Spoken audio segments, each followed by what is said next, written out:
Hi friends, అందరూ బాగుండాలి, అందులో నేను ఉండాలి. ఇలాంటి ప్రకృతి అందాలని ఆస్వాదిస్తూ ఉండాలా. అప్పుడప్పుడు బయటికి వచ్చి మీరంతా ఎంజాయ్ చేస్తూ ఉండండి. ఎప్పుడు ఇల్లు వాకిలి భార్య బిడ్డలు అంగడి వ్యాపార రంగం అనేది తీసుకోండి. ఎప్పుడప్పుడు ఇది కళ్ళు తాగండి.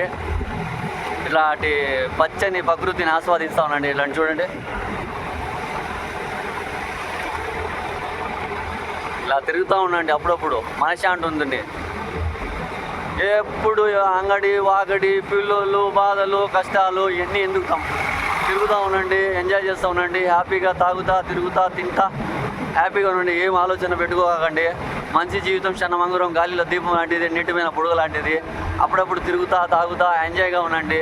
ఎప్పుడు ఆలోచించుకుంటా ఇది చేయాలా ఇది చేయాలా, ఒక అంతస్తు ఉంటే 2 అంతస్తు కట్టాలా, కారు ఉంటే పెద్ద కారు తీసుకోవాలా, పై స్థాయికి పోవాలా, అన్నీ అవసరంలే.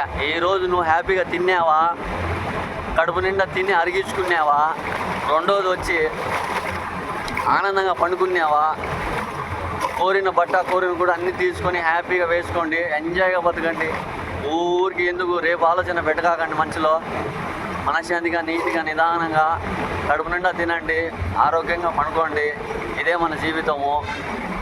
ఓకేనా? పోనాయన పూరా సమయం చూడండి. ఇలాంటి మన ప్రకృతి చూడండి, ఎన్ని కోట్లు ఇచ్చినా ఇలాంటి ప్రకృతి మీకు దొరకదు. ఆస్వాదిస్తూ ఉండండి.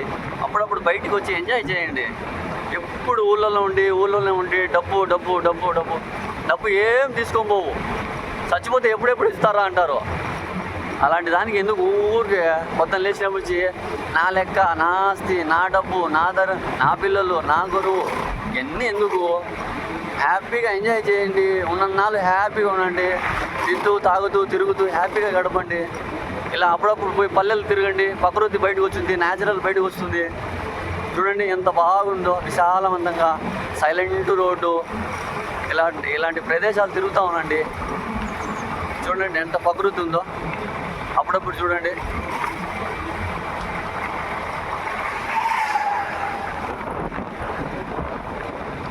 మన ఇండియాలో ఇలాంటి కల్చర్ దొరుకుతుందా మీకు? ఏ కంట్రీలో దొరకదు. మీకు ఏ కంట్రీలో దొరకని మాల్ ఇక్కడ దొరుకుతుంది. హైలైట్. మన ఊర్లు సూపర్. పచ్చని ఆస్వాదిస్తూ ఉండండి, ప్రకృతిని ఆస్వాదిస్తూ ఉండండి.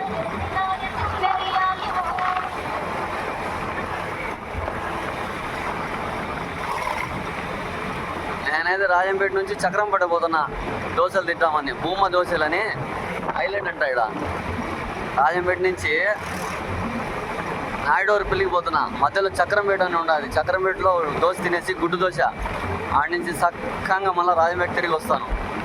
మంచి వీడియోలు పెడతా ఉంటాను, మంచి స్టేటస్ పెడతా ఉంటాను. చూడండి, ఆస్వాదించండి, ఎంజాయ్ చేయండి. పండగ లైక్ చేసుకోండి, సబ్స్క్రైబ్ చేసుకోండి. ఏదంటే కామెంట్ చేయండి. అది తెలుగులో కామెంట్ చేయండి అంటూ. నాకు ఇంగ్లీష్ రాదు. మీరైతే నాకు ఖచ్చితంగా మెసేజ్ పెట్టండి. అది కూడా తెలుగులో పెట్టండి. ఇంగ్లీష్ రాదు, మా నాయన చదివిలే. మంచి కొండ ప్రదేశాలు, మంచి చెట్లు, విశాలమైన వాతావరణము, రోడ్లు, ప్రకృతి, పచ్చందనము, మరెన్నో వీడియోలు పెడతా ఉంటాను. Hi friends, okay friends, bye. కొంచెం ఉన్నది, ఒక 20 సెకండ్ మాట్లాడను, వీడియో తీస్తాను. ఏంది బాగుంటారేమో.